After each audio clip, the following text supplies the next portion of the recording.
तो गाइस मैं हूं अंकित और आप देख रहे हैं रेसलिंग फैंस नेटवर्क। शुरू करते हैं गाइस सबसे पहले मंडे नाइट रॉ की व्यूअरशिप से। तो रॉ की व्यूअरशिप आ चुकी है निकल के सामने। देखो वैसे तो रॉ की व्यूअरशिप से कुछ होप करना बेकार ही है, लेकिन पिछले वीक थोड़ी ठीक ठाक सी आ गई थी 1.522। इस वीक उससे थोड़ी सी नीचे बट स्टिल अच्छा ही साउंड कर रही है, क्योंकि उससे पहले हमें आदत लगी थी 1.3 मिलियन की। पिछले वीक की व्यूअरशिप मैंने आपको बताया 1.522 मिलियंस थी। इस वीक की व्यूअरशिप कम हुई है, कम होकर व्यूअरशिप है 1.467 मिलियंस।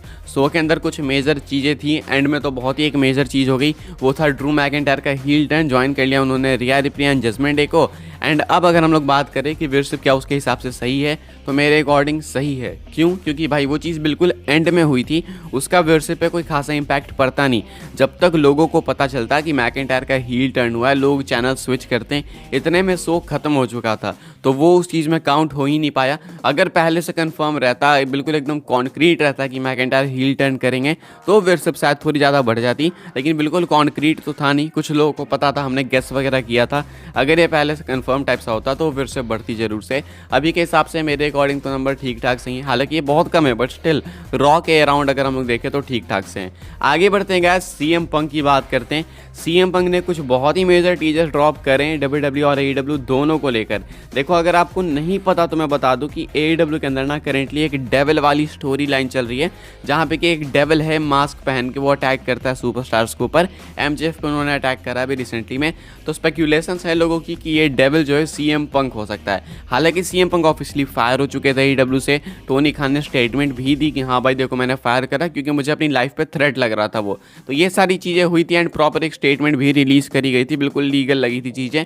अब यहाँ पे हम लोग बात करें कि टीज वगैरह क्या है, वो मैं आपको बता दूँ। ये मैंने आपको कॉन्टेक्स्ट दे दिया ताकि आपको थोड़ा समझ आ जाए। सीएम पंक कल 2 इंस्टाग्राम स्टोरीज लगाते हैं। पहली वाली स्टोरी आप लोग देख सकते होगे, यहाँ पे इन्होंने एक स्क्रीनशॉट शेयर करा है जो कि डेटा है बेसिकली कि इन्होंने कितना वर्कआउट करा कितना नहीं करा। कैप्शन लिखते हैं जस्ट वर्किंग आउट। ट्रैक यहाँ पे ऐड करते हैं सॉन्ग के तौर पे फेथ नो मोर, एंड ये जो ट्रैक है वो है वॉर पिग्स का। अगर आपको नहीं पता तो गैस यही जो ट्रैक है यूज़ करा गया था पिछले साल वॉर गेम्स में, एंड इस साल भी यही ट्रैक यूज़ करा गया है। तो ऐसे में जो है ये same theme song CM Punk use करते हैं अपनी इंस्टाग्राम स्टोरी पे सर्वाइवर सीरीज़ को रेफर करते हुए। एंड आपको मैंने बताया भी था कि जब CFFC के इवेंट में गए थे सीएम पंक, जब वो कॉमेंट्री कर रहे थे तो पीछे से जो है हमने जो वीडियो देखी थी वहाँ पर पीछे से सेम थीम सॉन्ग जो है प्ले हो रहा था सर्वाइवर सीरीज़ का, यानी कि वॉर पिग्स का फेथ नो मोर। तो ये सेम सीएम पंक ने इंस्टाग्राम स्टोरी डाली है, ये एक रेफरेंस है। इसके अंदर एक और रेफरेंस है, वो क्या मैं आपको बता दूं, बहुत एक डिटेक्टिव वाली चीज़ किसी ने करी ट्विटर पे इंटरनेट पे। एंड अगर आप नीचे देखोगे ड्यूरेशन ना, तो यहाँ पे आपको 00.53.16, तो ये तो वैसे टाइम है, मतलब सेकंड मिली सेकंड्स है, लेकिन इसको अगर आप कोऑर्डिनेट में ऐसे कन्वर्ट करोगे तो अगर आप ऑल स्टेट एरेना के कोऑर्डिनेट देखोगे ना, तो वहाँ पे एंड में 53.16 ही है, यानी कि ये सेम मैच करता है कोऑर्डिनेट्स के लास्ट 4 डिजिट से। एंड ये बिल्कुल मैच कर रहा है सीएम पंक की स्टोरी से, यानी कि डॉट्स कनेक्ट तो हो रहे हैं। अब ऑल स्टेट अरेना का कोऑर्डिनेट आपको नहीं पता, तो बेसिकली कोऑर्डिनेट वो होता है कि आपको एक लोकेशन मिलती है कि आपको यहाँ पे जाना है, तो उसके कोऑर्डिनेट्स ये नॉर्थ ईस्ट वेस्ट साउथ करके इस तरीके से होते हैं। तो ये कुछ होता है कोऑर्डिनेट, तो ये बिल्कुल मैच कर रहा है सीएम पंक की स्टोरी से। ये एक बहुत ही मेजर टीज था सर्वाइवर सीरीज के लिए। एक और स्टोरी डालते हैं सीएम पंक, जहाँ पे पूरी की पूरी वीडियो ही शेयर कर देते हैं। ये वीडियो थी इनकी डब्ल्यूडब्ल्यू रन की, लेकिन इस वीडियो में वो डेविल बने हुए थे। हेल इन अ सेल की बेसिकली बात हो रही थी, डेविल्स प्लेग्राउंड वगैरह डिस्कशन यहाँ पे चल रही है इस वीडियो के अंदर। ऐसे में सीएम पंक की स्टोरी डालते हैं तो यहाँ पे एईडब्ल्यू का भी रेफरेंस हो गया। डेविल वाली जो रूमर्स चल रही है कि डेविल हो सकते हैं, हो सकता है प्रोबेबली, क्योंकि एईडब्ल्यू का एक शिकागो के अंदर शो भी होने वाला सर्वाइवर सीरीज से पहले, तो वहाँ के लिए भी कुछ लोग होप लगा के बैठे हैं एईडब्ल्यू फैंस। तो ऐसे में उसका भी ये टीज हो गया।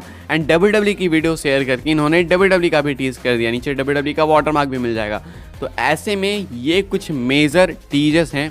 Fill Brooks, CM Punk, Pepsi Phil, जो भी कह लो, 50 नाम दे रखे लोगों ने सीएम पंक की तरफ से। अब इसके ऊपर आप क्या थॉट्स है कमेंट करके बताना। सीएम पंक ने लोगों को उंगलियों पे नचा के रखा है बिल्कुल इंटरनेट के ऊपर। सीएम पंक की एक अपीयरेंस भी होने वाली है मिलवॉकी में किसी स्पेशल शो के लिए, शायद MMA वाला शो है, मैंने आपको बताया भी था। वहाँ पे भी सीएम पंक आगे कुछ मेजर टीजर्स ड्रॉप करेंगे फॉर्स, और वो तो करने ही वाले हैं। एंड वो 19 तारीख को है या फिर 18 को है, किसी आसपास यहीं पे है बिल्कुल। तो सर्वाइवर सीरीज से पहले वो होने वाला है, तो कुछ मेजर चीज़ें आपको वहाँ पे भी जरूर देखने को मिलेंगी। आगे बढ़ते हैं गाइस, बात करते हैं अगली स्टोरी के बारे में, जो कि Dominik Mysterio and Logan Paul को लेकर। तो रिसेंटली लोगन पॉल ने अपने इम्पल्सिव पॉडकास्ट में कमेंट करा है डोमिनिक मिस्टीरियो के साथ टैग टीम बनाने के ऊपर एंड टैग टीम चैंपियनशिप जीतने के ऊपर।